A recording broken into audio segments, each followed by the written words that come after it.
What's going on? Welcome to the Limitless Live podcast. I'm your host, Michael Gustin, and I'm really excited to be with you today. Today, I want to talk to you about what's at stake. I want to talk to you about what's at stake for the human race, what's at stake for ourselves if we don't make the decisions that we need to make, right? COVID has obviously done an amazing job at pushing the deepest aspects of ourselves out into the world around us. And I think that for most of us, we've probably come into deeper connection with ourselves, with our own viewpoints, with our own understandings of ourselves, if we've allowed this time period to do what it was meant to do. And we've come into a place where we understand ourselves deeper than we ever have, And last week, I went back to my hometown, the Coachella Valley. It was a full circle moment, because in the Coachella Valley, that's where I grew up. I was adopted when I was 7 years old. And I was very, very angry. I was very emotional. I was born in Portland, but when I was adopted, I moved down to Southern California. But before I was adopted, I was in 13 different foster homes. I was in 13 foster homes before the age of 7 years old. And it's so interesting because, going back to the Valley, I did a talk on mental health in an area of the Valley that honestly does not get the love that it deserves. See, the Coachella Valley is kind of set up into, socioeconomically two areas. And if you know of Coachella, the festival, then you might know a little bit about the Valley. But, the Valley it's separated kind of into two socioeconomic segments. The west end of the Valley towards LA, it's a very rich area. Palm Springs, Rancho Mirage, Cathedral City, maybe not Cathedral City so much, but Indian Wells, that sort of thing. Very, very rich towns. And as you get towards the eastern end of the valley, which sort of goes towards the border of Mexico, you start to see, the resources, you start to see the community, the class drop quite a bit. And, I don't think that there's one single attributable reason to this, but what I do believe is that, when I was growing up, there were no resources. When I was feeling something, when I would, want to kill myself, or when I was going absolutely crazy, they would send me to a place in the Coachella Valley, and then they would send me like 2 to 3 hours away, right? And so what I did this weekend was a talk, and what they're really trying to do is get resources in that area of the valley to support, because that's where the highest rates of murder are. That's where the highest rates of suicide are. The highest rates of pretty much everything that destroys that area happens in that area. And it's not just because, again, it's not just because of the politicians. It's not just because of the socioeconomics. There's a multitude of reasons, but that's really why what we're talking about is so important today, right?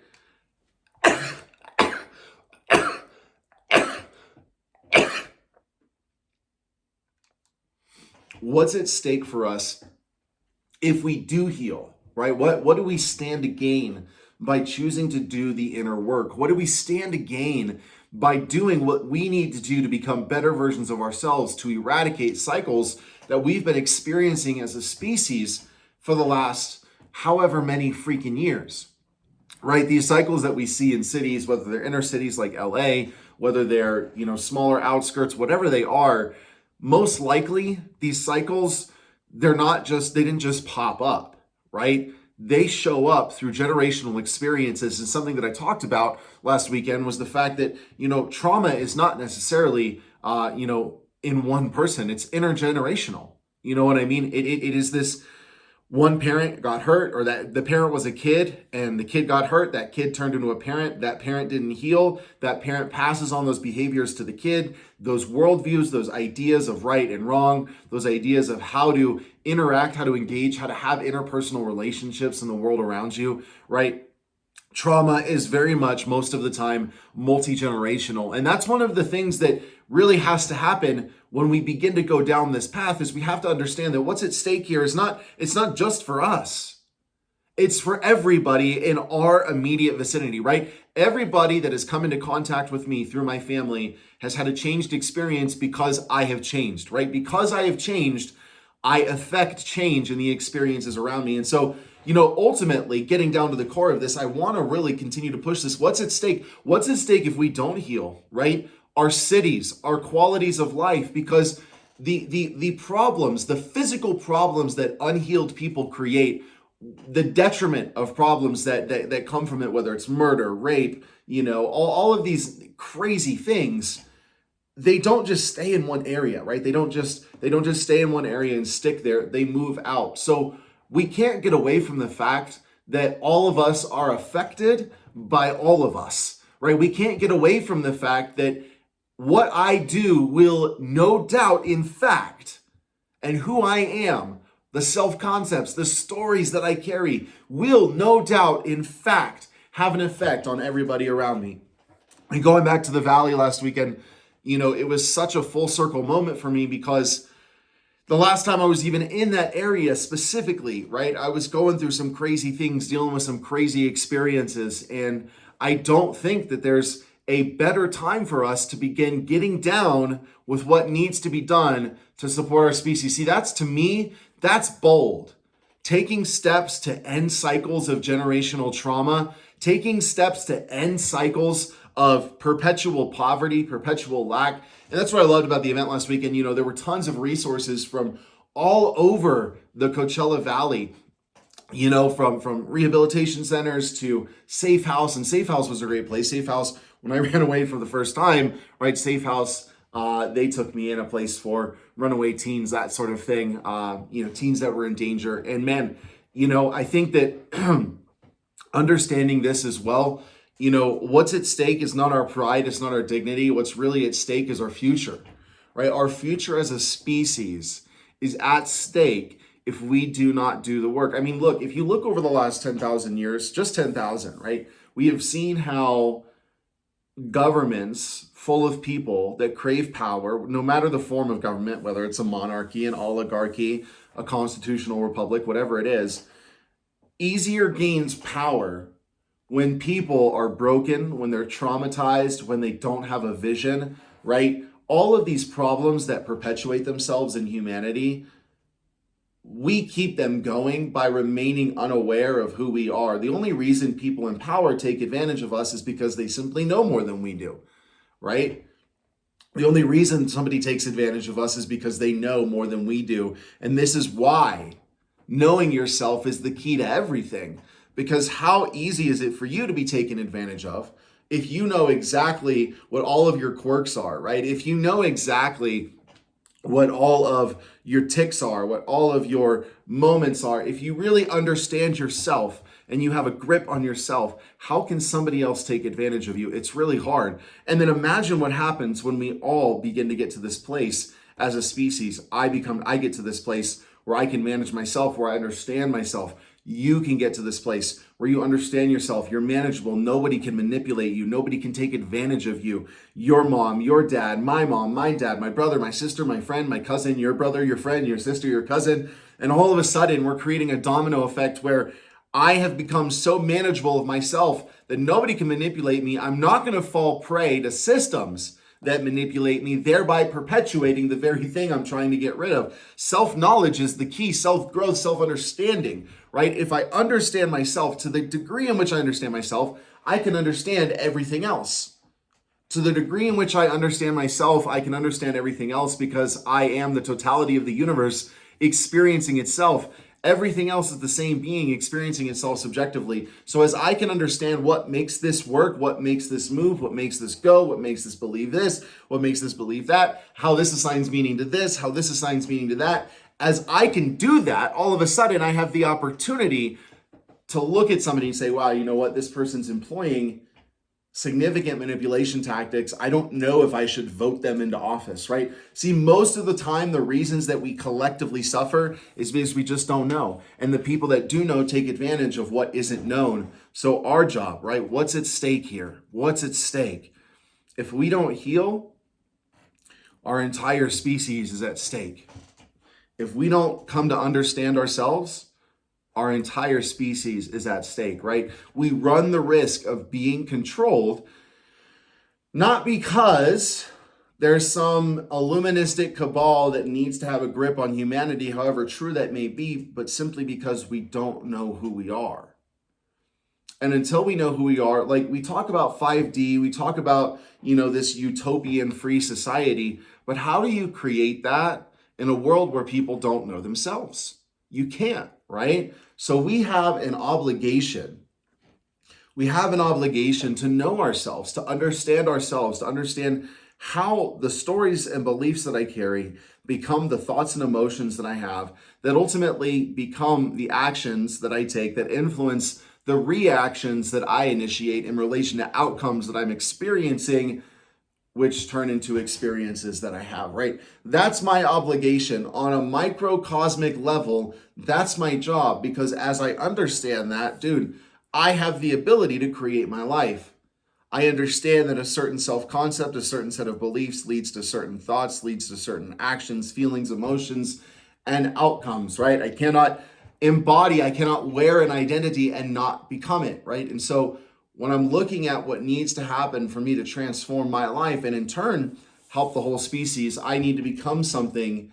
And this isn't every day, and this is not, you need to be perfect now, but it's an aim to have, right? This is an aim to have. I need to become the best version of myself. I need to become a version of myself that exemplifies what I want to see in the world around me, right? If I want to see more abundance, I need to be abundant, right? Am I being scarce with my love? Am I being scarce with my resources, right? Am I investing into myself? Am I investing into the world around me? Am I truly exemplifying the things that I want to see happen in my reality? And that's really the question here, because the truth is you can't exemplify it until you embody it. I have to become it. I have to embody it, right?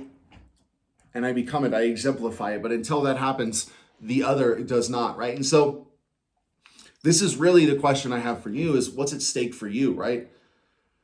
I know for myself for a long time, what was at stake was everything, right? It was my freedom. It was my emotion. And it wasn't just physical freedom. It was emotional freedom, right? It was mental freedom.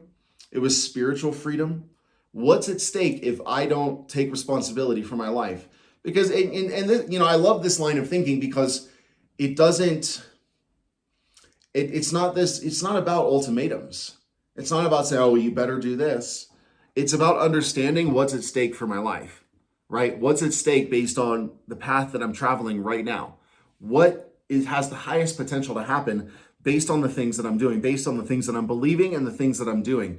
This is the question I have to ask myself, right? What's at stake for me if I continue down the path that I'm on, and then as a result of that, what's at stake for the people around me and the greater humanity in general? And on the other end of that, what's at stake if I actually go down this path and I begin to heal and I begin to understand myself and I begin to understand the makeup of the personality, how the personality presents itself as some objective facade of consciousness, right? As I can do this, man, all of a sudden, things are beginning to change. Things are beginning to ripple out. And all of a sudden, I'm beginning to see the slowly but surely ripple effects of this macrocosmic self-concept that I'm wearing inside of myself. Because the truth is, man, and this is the way I look at it, right? If I don't change, nothing changes. And, some people may think that's an extreme view to have, but it's one I've adopted because I waited for everybody else for a really long time. And that was a really bad tendency of mine, was waiting for other people to give me approval or give me permission to do what it is that I wanted to do. There was no doing things of my own volition. There was no doing things because I wanted to do them. And that has become such a transformative aspect of myself, is really placing my own needs, both short-term and long-term, before everything else. Because what's at stake is not just a question that I ask about the greater humanity. I ask about myself. What's at stake with the path that I'm on right now, right? There's always going to be variable outcomes, potential outcomes that exist in relation to what we are doing, the path that we're on. And we should be examining those pretty frequently. I should be understanding what the emotions and the stories that I'm telling myself and the actions and the continual action that I'm taking and how that relates to outcomes, because that's a mathematical equation. Self-concept or beliefs about yourself, they ultimately contribute to the action that you take, which results in the outcomes that you experience, right? Napoleon Hill's mentor, Charles Hannell, he said that we can only do to the extent that we can be. We can only be to the extent that we are. It's very hard to outdo your beingness, right? Whatever you are being, whatever you are embodying, whatever emotions are sitting in your body without challenge, that is your beingness, right? And it's very hard to do more than that. And you've probably noticed this, right? When you're in a moment of anxiety, it's really hard to do anything other than feel that anxiety unless you have regulation techniques and tips that you use on a regular basis, right? When you are feeling defeated, it's really hard. It's really hard for you to feel like you can be a victor, right? And I think that's something that's super important here, because when we get to the truth of this, the bottom of this human thing, right? The beliefs that I have in any given moment, they're just that. They're beliefs that I'm telling myself. And in any given moment, you have the opportunity to shift those beliefs. But it's not just a matter of trying to get yourself to say, hey, yeah, well, I need to believe this thing. Yeah, I'm going to force myself to believe that I'm feeling something that I'm not. What I really need to do is get to a place where my fundamental identity is not affected by the beliefs that I am watching, that I am observing, going in my my mind sphere, so to speak, right? And what happens there is, as I am able to be liberated from an emotion or a belief that shows up, or in other words, I'm not tied to it. I'm not I'm not identifying as, because if you notice, a lot of the times when you have really intense emotions that come up, you tend to identify as them, right? When I'm feeling really depressed, I'm thinking, man, I am depressed. I'm thinking I am my depression most of the time. I may not say it that way, but we tend to identify as the things that we are feeling, right? We make them our identity instead of saying, I am experiencing these things. And I think this is, on a more microcosmic level, this is a part of the what's at stake question, right? What's at stake for me not going through this process every single time I am experiencing moments of contrast? Well, if I'm not trying to find the gold in moments of contrast, I'm most likely unconsciously perpetuating cycles that are repeating themselves, right?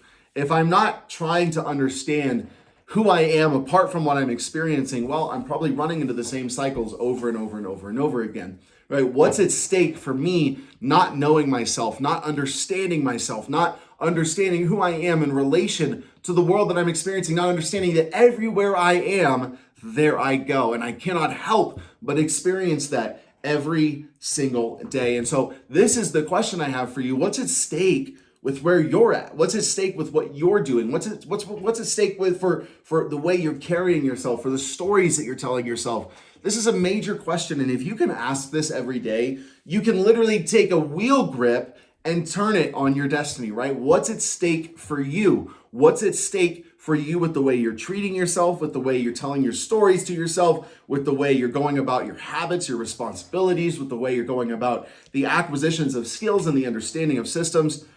What's at stake for you based on the path that you're taking right now? And can you optimize, right? Can you optimize to ensure that what is at stake is the greatest outcome possible? And I can guarantee you, if you begin to take this line of thinking, you're going to begin to radically alter how you act, how you move, how you live, how you breathe, because it gets you to think bigger. It gets you to think larger. It gets you to think more multidimensionally. And that's what it's all about. So thank you for hanging out today with me on this episode of Limitless Live. We talked about what's at stake. We're going to be bringing more to you soon. As always, thanks to our sponsors, Reality Hacker Co., Reality Hacker Supplements. Go ahead and check us out, realityhacker.life. Thanks again. You're loved, you're powerful, you're amazing. We'll talk to you soon.